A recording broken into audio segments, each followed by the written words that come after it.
This might just be one of the biggest decisions Matt Armstrong has ever made.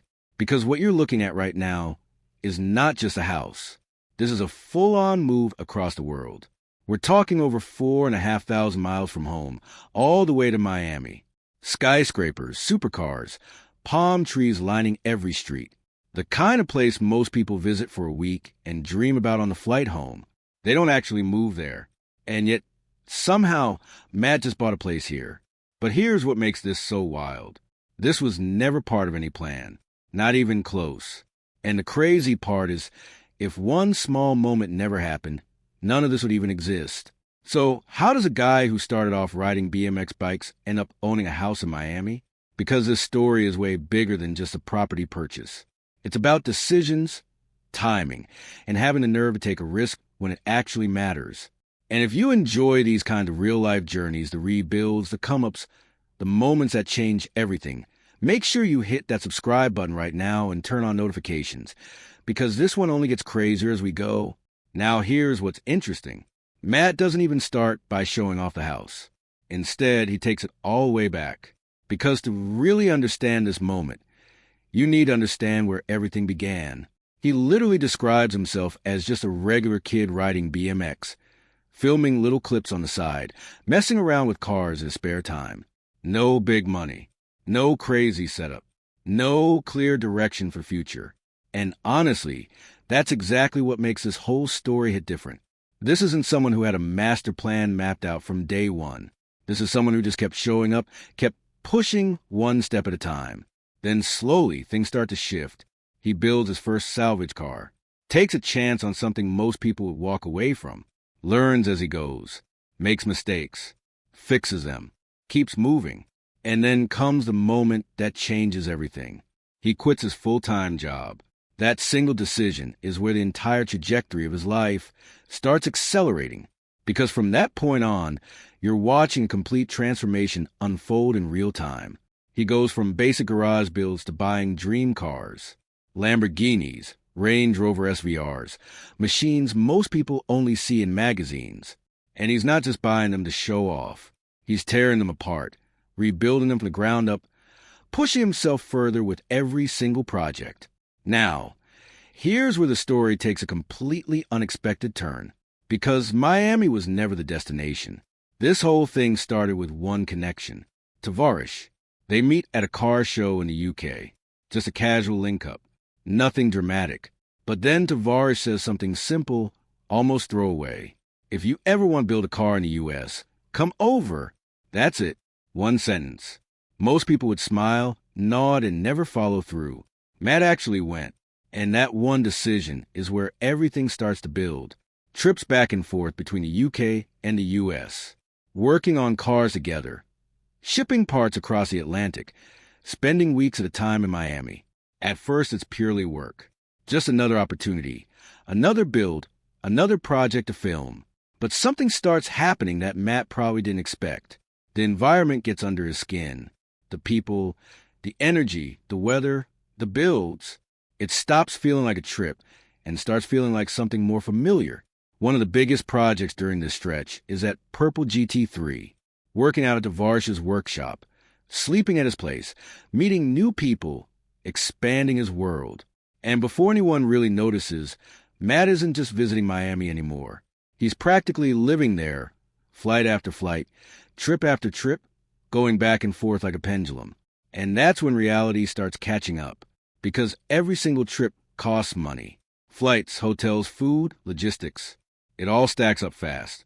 He's spending thousands just to be there, and all of it is going straight out the door with nothing to show for it when he leaves.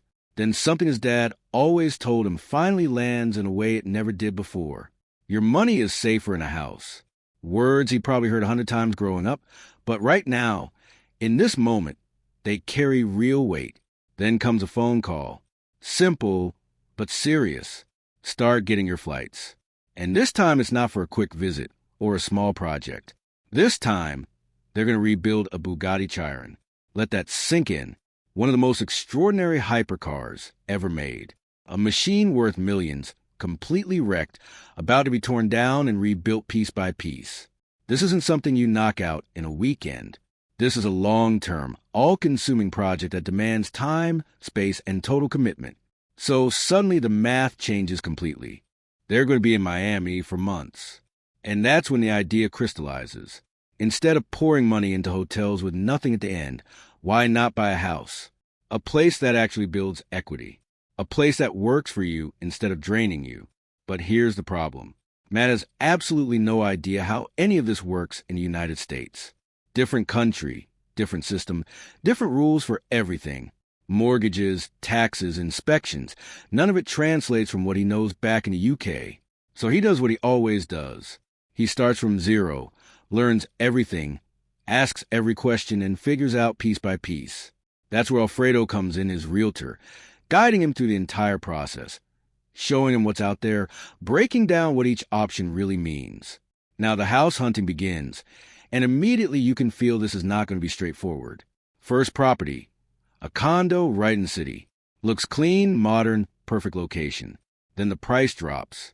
$1.1 million for 2 bedrooms. Instantly something doesn't sit right. And then the HOA fees pile on top. Monthly costs that never stop, bleeding money every single month whether you're there or not. Second property, even better on the surface. Balcony with water views. That luxury Miami feel dripping off every wall. But again, reality cuts through the fantasy. $2,700 a month in fees alone. Matt starts thinking deeper now. Do I actually need all of this? Is this what makes sense for what I'm trying to do? Then mid-search, something catches his eye that has nothing to do with houses. A crashed Ferrari sitting on the side of the road. And just like that, Matt's brain switches gears completely. He's analyzing the damage, studying the frame, talking about what it would take to bring it back. That rebuild instinct never turns off. It's just wired into him at this point. But it does something else too. It refocuses what actually matters. He doesn't need a luxury condo with a view. He needs space, workshop space, build space. So they pivot. They move the search outside the city, further from the skyline, but closer to what he actually needs. And everything changes. Suddenly, there are real houses with garages and land. One property, 5 bedrooms, massive square footage, and significantly cheaper than those downtown condos. Now this starts making sense, because now there's room to actually work. Room to store parts, set up tools, handle something as massive as a Bugatti teardown. Then another property with even more character. Private land, a pool out back, banana trees growing along the fence line. But still, something doesn't quite click. So now he's stuck in that difficult middle ground.